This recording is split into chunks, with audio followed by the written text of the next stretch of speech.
The Adventure of the Crooked Man. One summer night, a few months after my marriage, I was seated by my own hearth, smoking a last pipe and nodding over a novel, for my day's work had been an exhausting one. My wife had already gone upstairs, and the sound of the locking of the hall door some time before told me that the servants had also retired. I had risen from my seat and was knocking out the ashes of my pipe when I suddenly heard the clang of the bell. I looked at the clock. It was 12:15. This could not be a visitor at so late an hour, a patient, evidently, and possibly an all-night sitting. With a wry face, I went out into the hall and opened the door. To my astonishment, it was Sherlock Holmes who stood upon my step. "Ah, Watson," said he, "I hoped that I might not be too late to catch you. My dear fellow, pray come in. You look surprised, and no wonder. Relieved, too, I fancy. You still smoke the Arcadia mixture of your bachelor days, then. There's no mistaking that fluffy ash upon your coat. It's easy to tell that you have been accustomed to wear a uniform, Watson. You'll never pass as a purebred civilian as long as you keep that habit of carrying your handkerchief in your sleeve. Could you put me up tonight?" "With pleasure. You told me that you had bachelor quarters for one, and I see that you have no gentleman visitor at present. Your hat stand proclaims as much." "I shall be delighted if you will stay." "Thank you. I'll fill the vacant peg then. Sorry to see that you've had the British workman in the house. He's a token of evil, not the drains, I hope." "No, the gas. Ah! He has left 2 nail marks from his boot upon your linoleum, just where the light strikes it." "No, thank you. I had some supper at Waterloo, but I'll smoke a pipe with you with pleasure." I handed him my pouch, and he seated himself opposite me and smoked for some time in silence. I was well aware that nothing but business of importance would have brought him to me at such an hour, so I waited patiently until he should come round to it. "I see that you are professionally rather busy just now," said he, glancing very keenly across at me. "Yes, I've had a busy day," I answered. "It may seem very foolish in your eyes," I added, "but really I don't know how you deduced it." Holmes chuckled to himself. "I have the advantage of knowing your habits, my dear Watson," said he. "When your round is a short one, you walk, and when it is a long one, you use a hansom. As I perceive that your boots, although used, are by no means dirty, I cannot doubt that you are at present busy enough to justify the hansom." "Excellent," I cried. "Elementary," said he. "It is one of those instances where the reasoner can produce an effect which seems remarkable to his neighbour, because the latter has missed the one little point which is the basis of the deduction. The same may be said, my dear fellow, for the effect of some of these little sketches of yours, which is entirely meretricious, depending as it does upon your retaining in your own hands some factors in the problem which are never imparted to the reader. Now, at present, I am in the position of these same readers, for I hold in this hand several threads of one of the strangest cases which ever perplexed a man's brain. And yet I lack the 1 or 2 which are needful to complete my theory. But I'll have them, Watson, I'll have them." His eyes kindled, and a slight flush sprang into his thin cheeks. For an instant only. When I glanced again, his face had resumed that Red Indian composure which had made so many regard him as a machine rather than a man. "The problem presents features of interest," said he. "I may even say exceptional features of interest. I have already looked into the matter, and have come, as I think, within sight of my solution. If you could accompany me in that last step, you might be of considerable service to me." "I should be delighted. Could you go as far as Aldershot tomorrow?" "I have no doubt Jackson would take my practice." "Very good. I want to start by the 11:10 from Waterloo." "That will give me time. Then, if you are not too sleepy, I will give you a sketch of what has happened, and of what remains to be done." "I was sleepy before you came. I'm quite wakeful now." "I will compress the story as far as may be done without omitting anything vital to the case. It is conceivable that you may even have read some account of the matter. It is the supposed murder of Colonel Berkeley of the Royal Munsters at Aldershot, which I am investigating. I have heard nothing of it. It has not excited much attention yet, except locally. The facts are only 2 days old. Briefly, they are these. The Royal Munsters is, as you know, one of the most famous Irish regiments in the British Army. It did wonders both in the Crimea and the Mutiny, and has since that time distinguished itself upon every possible occasion. It was commanded up to Monday night by James Berkeley, a gallant veteran who started as a full private, was raised to commissioned rank for his bravery at the time of the Mutiny, in which he had once carried a musket. Colonel Berkeley had married at the time when he was a sergeant, and his wife, whose maiden name was Miss Nancy Devoy, was the daughter of a former colour sergeant in the same corps. There was, therefore, as can be imagined, some little social friction when the young couple, for they were still young, found themselves in their new surroundings. They appear, however, to have quickly adapted themselves, and Mrs. Berkeley has always, I understand, been as popular with the ladies of the regiment as her husband was with his brother officers. I may add that she was a woman of great beauty, and that even now, when she has been married for upwards of 30 years, she is still of a striking and queenly appearance. Colonel Berkeley's family life appears to have been a uniformly happy one. Major Murphy, to whom I owe most of my facts, assures me that he has never heard of any misunderstanding between the pair. On the whole, he thinks that Berkeley's devotion to his wife was greater than his wife's to Berkeley. He was acutely uneasy if he were absent from her for a day. She, on the other hand, though devoted and faithful, was less obtrusively affectionate. But they were regarded in the regiment as the very model of a middle-aged couple. There was absolutely nothing in their mutual relations to prepare people for the tragedy which was to follow. Colonel Berkeley himself seems to have had some singular traits in his character. He was a dashing, jovial old soldier in his usual mood, but there were occasions on which he seemed to show himself capable of considerable violence and vindictiveness. This side of his nature, however, appears never to have been turned towards his wife.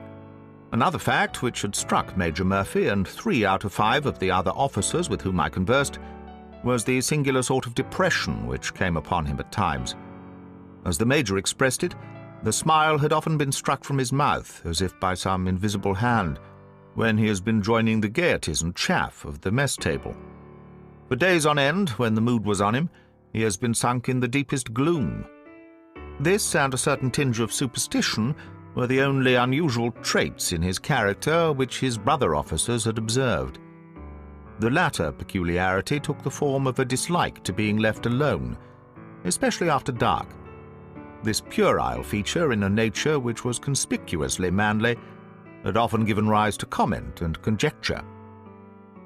The 1st Battalion of the Royal Munsters, which is the old 117th, has been stationed at Aldershot for some years.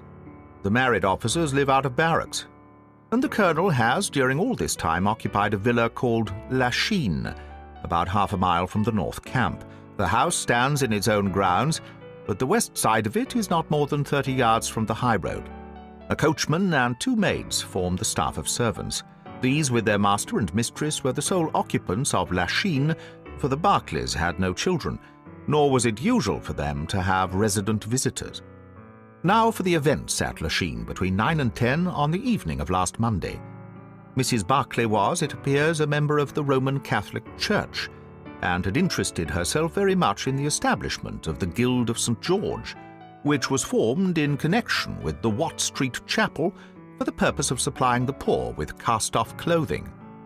A meeting of the Guild had been held that evening at 8, and Mrs. Berkeley had hurried over her dinner in order to be present at it.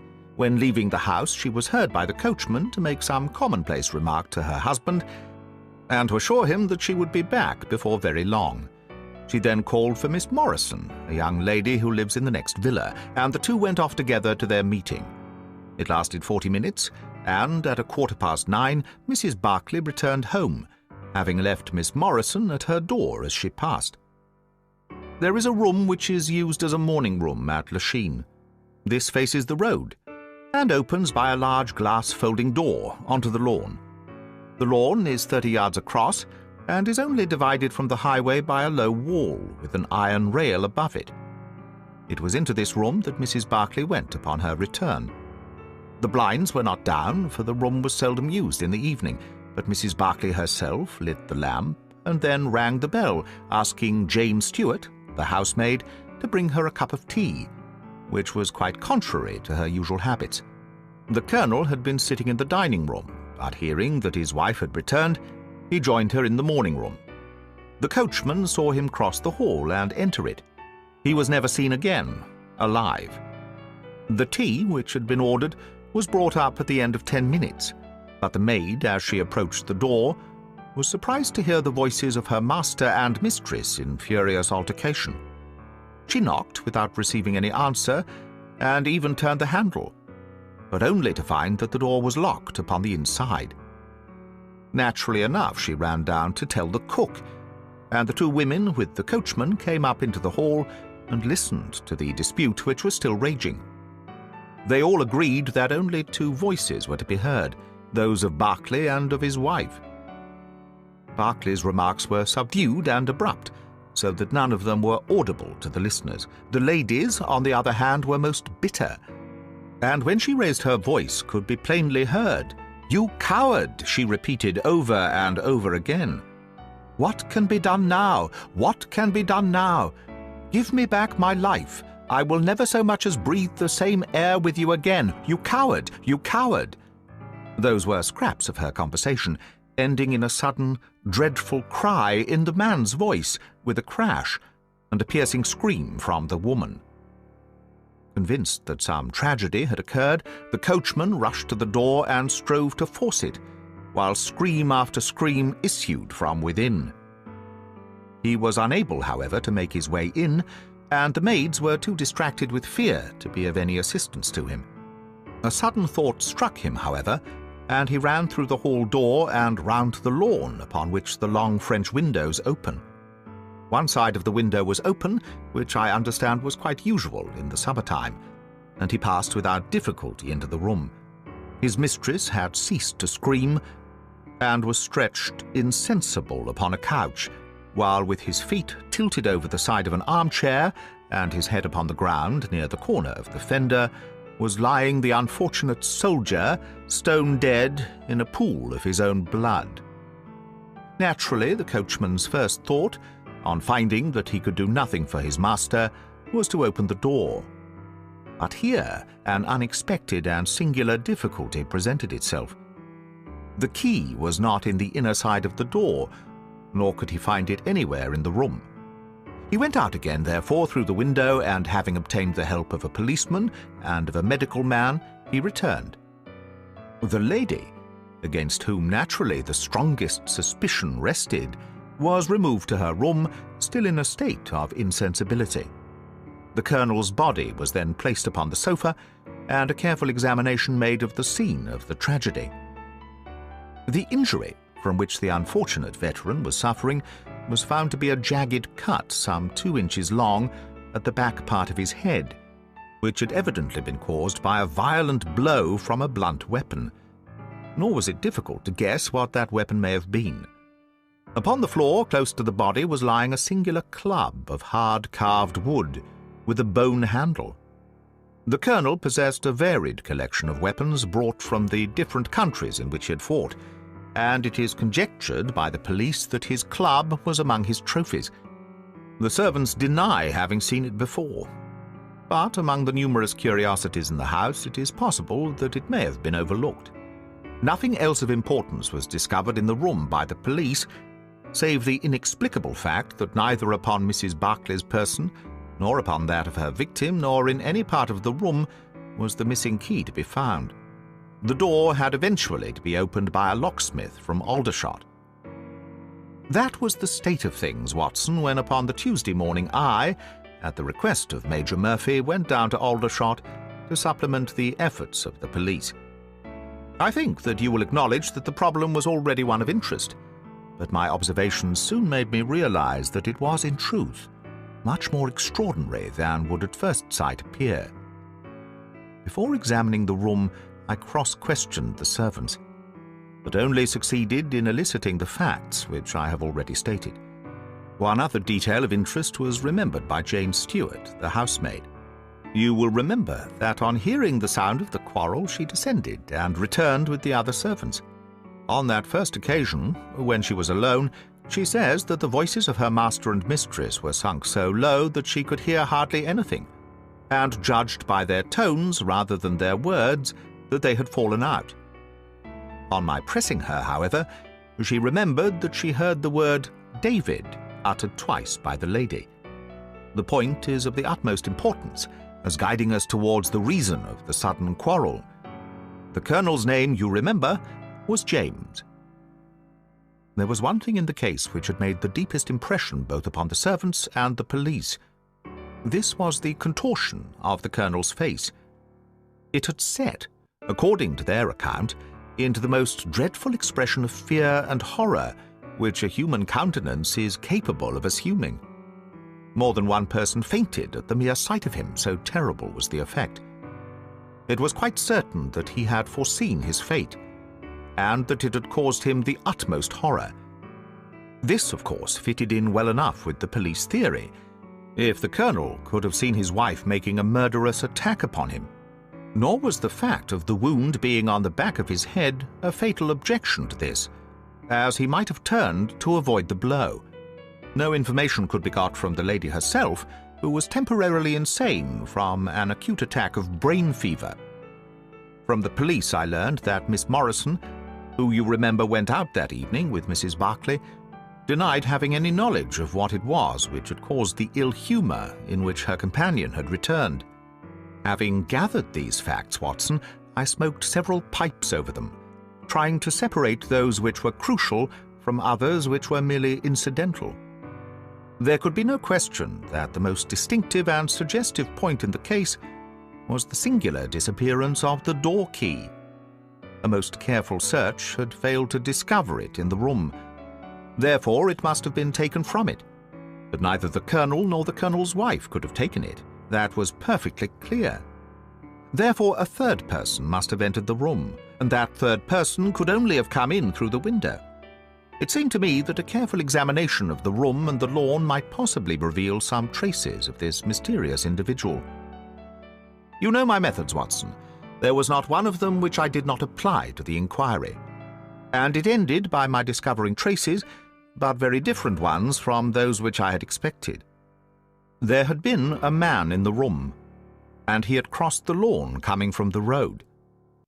I was able to obtain 5 very clear impressions of his footmarks, one in the roadway itself, at the point where he had climbed the low wall, 2 on the lawn, and 2 very faint ones upon the stained boards near the window where he had entered. He had apparently rushed across the lawn, for his toe marks were much deeper than his heels. But it was not the man who surprised me. It was his companion. His companion? Holmes pulled a large sheet of tissue paper out of his pocket and carefully unfolded it upon his knee. "What do you make of that?" he asked.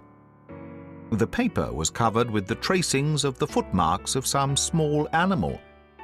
It had 5 well-marked footpads, an indication of long nails, and the whole print might be nearly as large as a dessert spoon. "It's a dog," said I. "Did you ever hear of a dog running up a curtain?" I found distinct traces that this creature had done so. "A monkey, then." "But it is not the print of a monkey." "What can it be, then?" "Neither dog nor cat nor monkey, nor any creature that we are familiar with.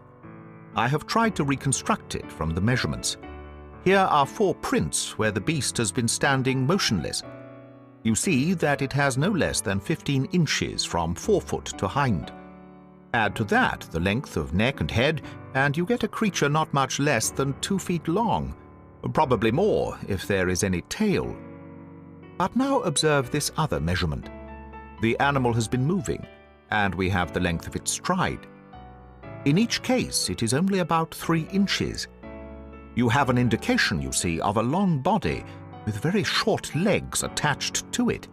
It has not been considerate enough to leave any of its hair behind, but its general shape must be what I have indicated, and it can run up a curtain, and it is carnivorous.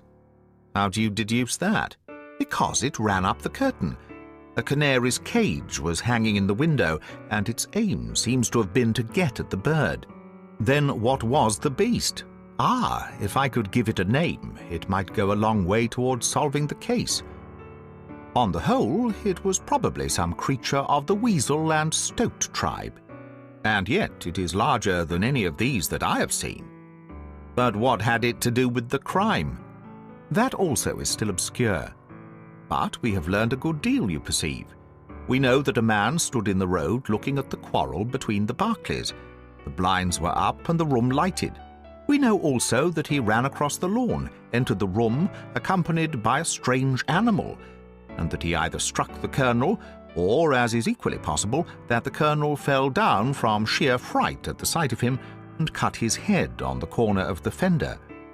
Finally, we have the curious fact that the intruder carried away the key with him when he left. Your discoveries seem to have left the business more obscure than it was before, said I. Quite so. They undoubtedly showed that the affair was much deeper than was at first conjectured. I thought the matter over, and I came to the conclusion that I must approach the case from another aspect. But really, Watson, I'm keeping you up, and I might just as well tell you all this on our way to Aldershot tomorrow. Thank you, you have gone rather too far to stop. It is quite certain that when Mrs. Barclay left the house at 7:30, she was on good terms with her husband. She was never, as I think I have said, ostentatiously affectionate, but she was heard by the coachman chatting with the Colonel in a friendly fashion. Now it was equally certain that, immediately on her return, she had gone to the room in which she was least likely to see her husband, had flown to tea as an agitated woman will, and finally, on his coming in to her, had broken into violent recriminations. Therefore, something had occurred between 7:30 and 9 o'clock which had completely altered her feelings towards him. But Miss Morrison had been with her during the whole of that hour and a half. It was absolutely certain, therefore, in spite of her denial, that she must know something of the matter.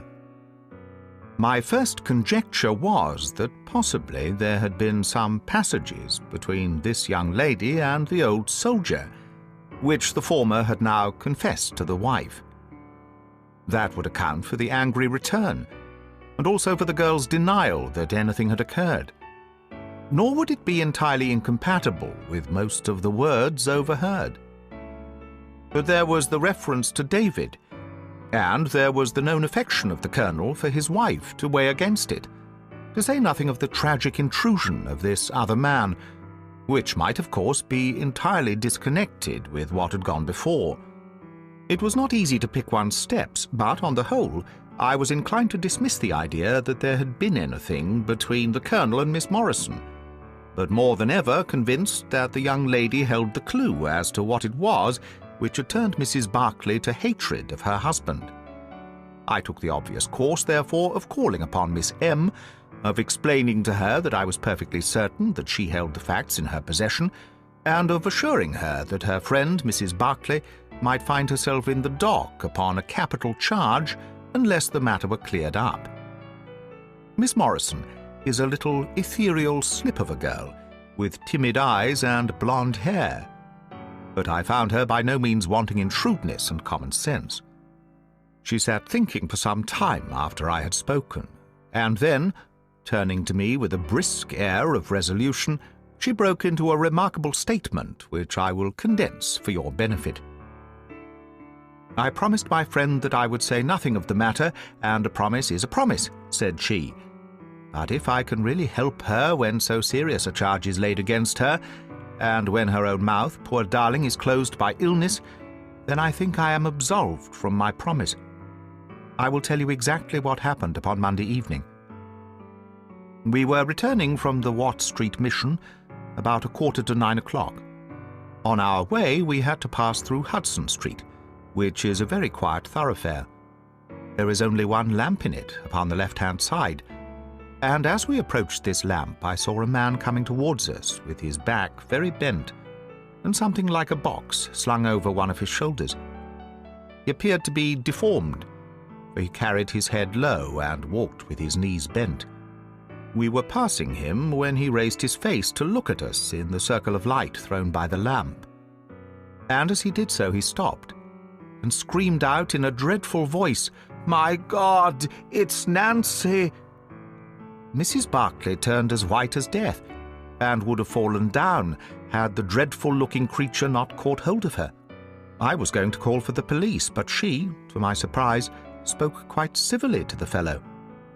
"I thought you had been dead this 30 years, Henry," said she in a shaking voice. "So I have," said he. And it was awful to hear the tones that he said it in. He had a very dark, fearsome face, and a gleam in his eyes that comes back to me in my dreams. His hair and whiskers were shot with grey, and his face was all crinkled and puckered, like a withered apple. "Just walk on a little way, dear," said Mrs. Barclay.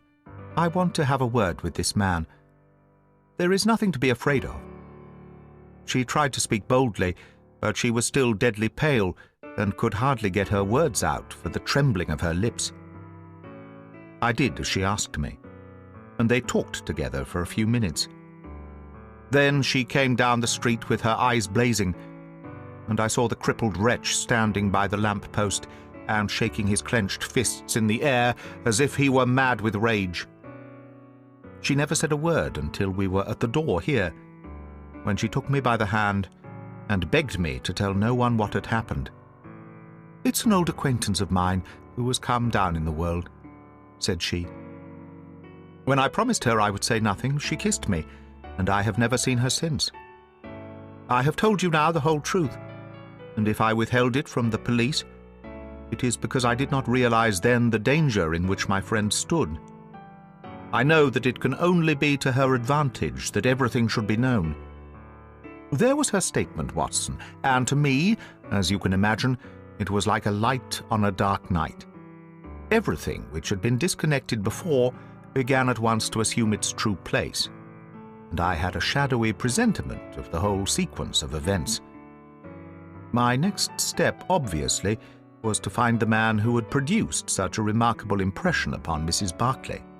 If he were still in Aldershot, it should not be a very difficult matter. There are not such a very great number of civilians, and a deformed man was sure to have attracted attention.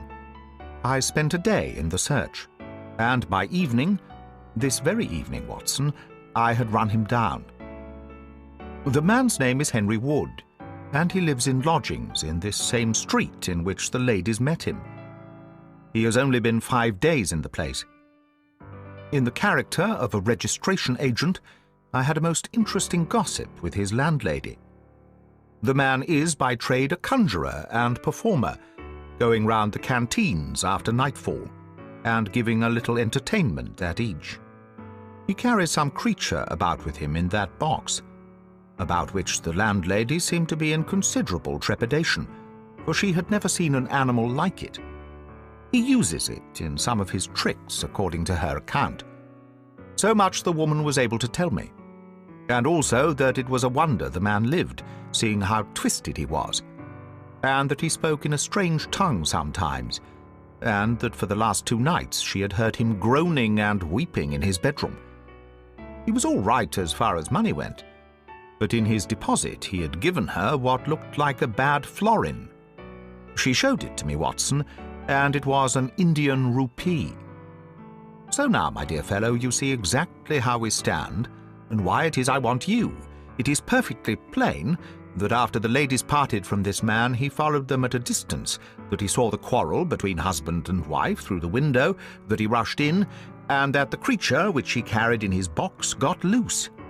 That is all very certain, but he is the only person in this world who can tell us exactly what happened in that room. And you intend to ask him? Most certainly, but in the presence of a witness, and I am the witness, if you will be so good. If he can clear the matter up, well and good. If he refuses, we have no alternative but to apply for a warrant. But how do you know he'll be there when we return? You may be sure that I took some precautions. I have one of my Baker Street boys mounting guard over him, who would stick to him like a burr, go where he might. We shall find him in Hudson Street tomorrow, Watson, and meanwhile I should be the criminal myself if I kept you out of bed any longer. It was midday when we found ourselves at the scene of the tragedy, and, under my companion's guidance, we made our way at once to Hudson Street. In spite of his capacity for concealing his emotions, I could easily see that Holmes was in a state of suppressed excitement, while I was myself tingling with that half-sporting, half-intellectual pleasure which I invariably experienced when I associated myself with him in his investigations. "This is the street," said he, as we turned into a short thoroughfare lined with plain two-storied brick houses. "Ah, here is Simpson to report." "He's in all right, Mr. Holmes," cried a small street Arab, running up to us. "Good, Simpson," said Holmes, patting him on the head. "Come along, Watson. This is the house." He sent in his card with a message that he had come on important business, and a moment later we were face to face with the man whom we had come to see. In spite of the warm weather, he was crouching over a fire, and the little room was like an oven. The man sat all twisted and huddled in his chair, in a way which gave an indescribable impression of deformity. But the face which he turned towards us, though worn and swarthy, must at some time have been remarkable for its beauty. He looked suspiciously at us now out of yellow-shot, bilious eyes, and, without speaking or rising, he waved towards two chairs. "Mr. Henry Wood, late of India, I believe," said Holmes affably. "I've come over this little matter of Colonel Berkeley's death." "What should I know about that?" "That's what I want to ascertain. You know, I suppose, that unless the matter is cleared up, Mrs. Berkeley, who is an old friend of yours, will in all probability be tried for murder." The man gave a violent start. "I don't know who you are," he cried, "nor how you come to know what you do know. But will you swear that this is true that you tell me?" "Why, they are only waiting for her to come to her senses to arrest her." "My God! Are you in the police yourself?" "No." "What business is it of yours, then?"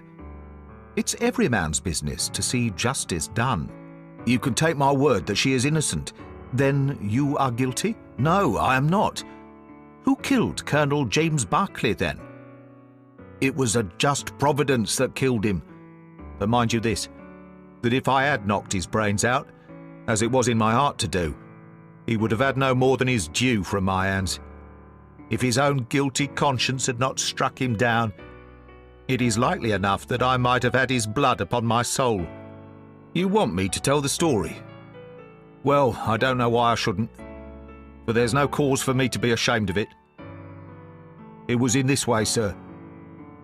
You see me now, with my back like a camel and my ribs all awry. But there was a time when Corporal Henry Wood was the smartest man in the 117th Foot. We were in India then, in cantonments, at a place we'll call Bertie. Berkeley, who died the other day, was sergeant in the same company as myself, and the belle of the regiment.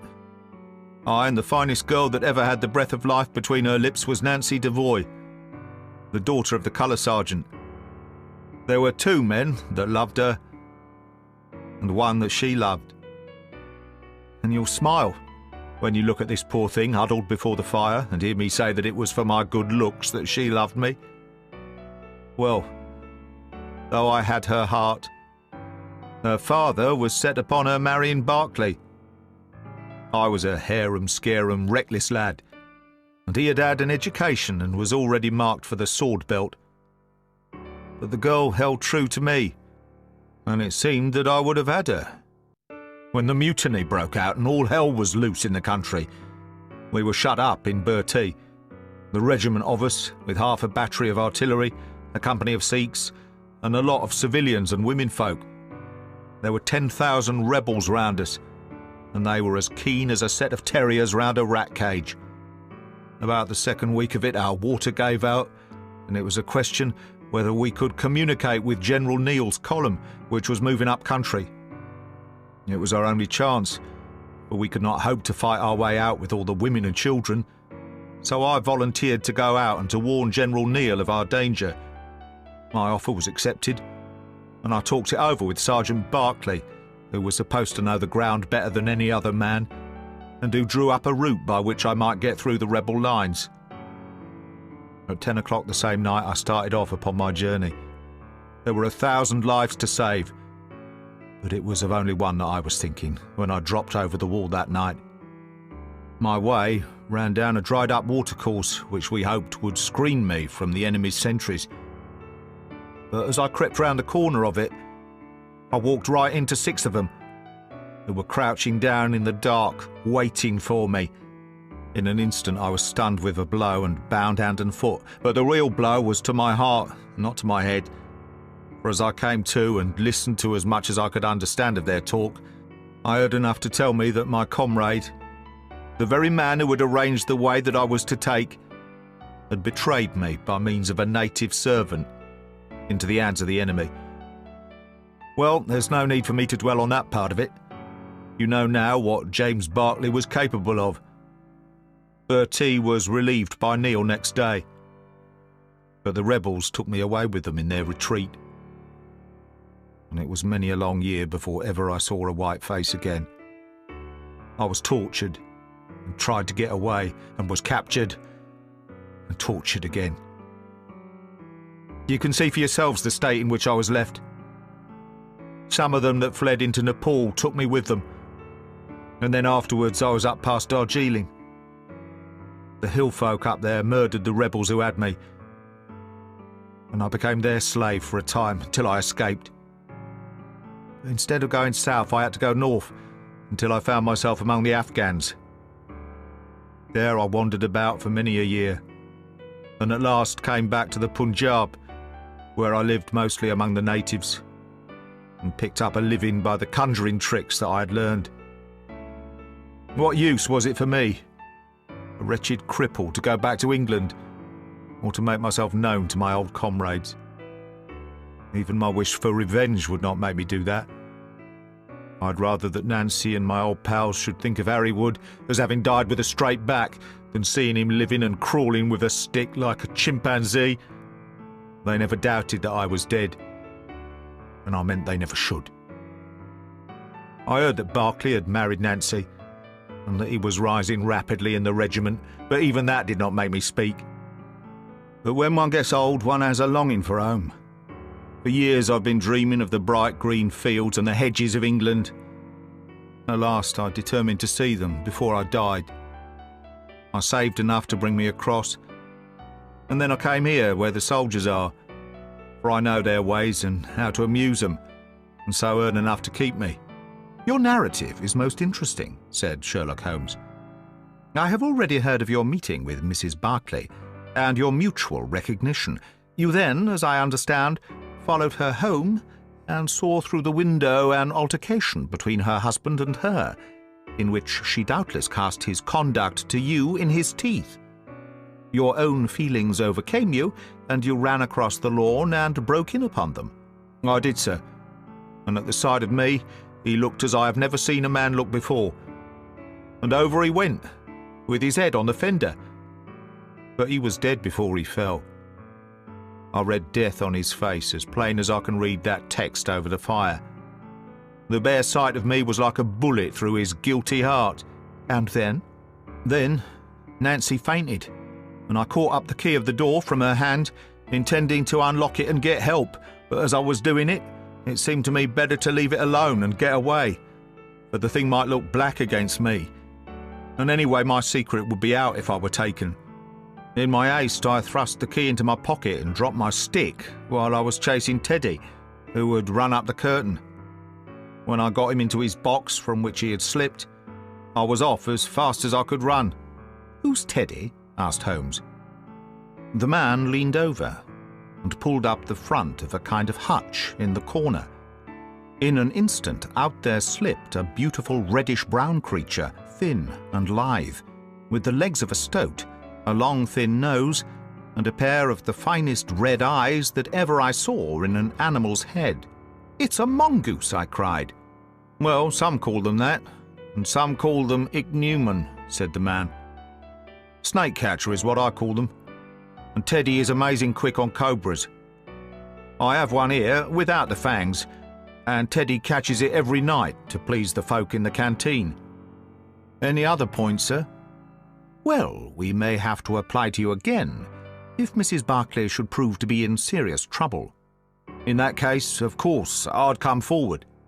But if not, there is no object in raking up this scandal against a dead man, foully as he has acted.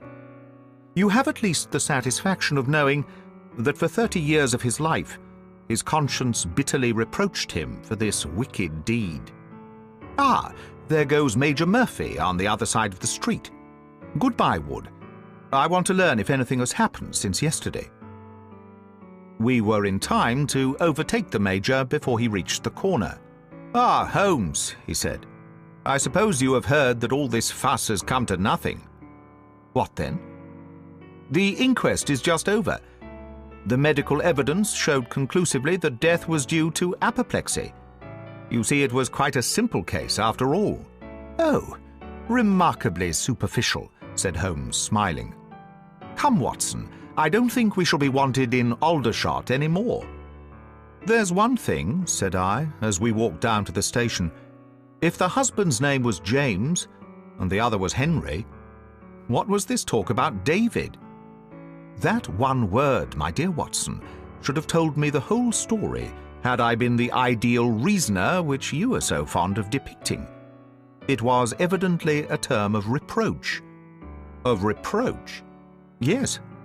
David strayed a little occasionally, you know, and on one occasion in the same direction as Sergeant James Barclay.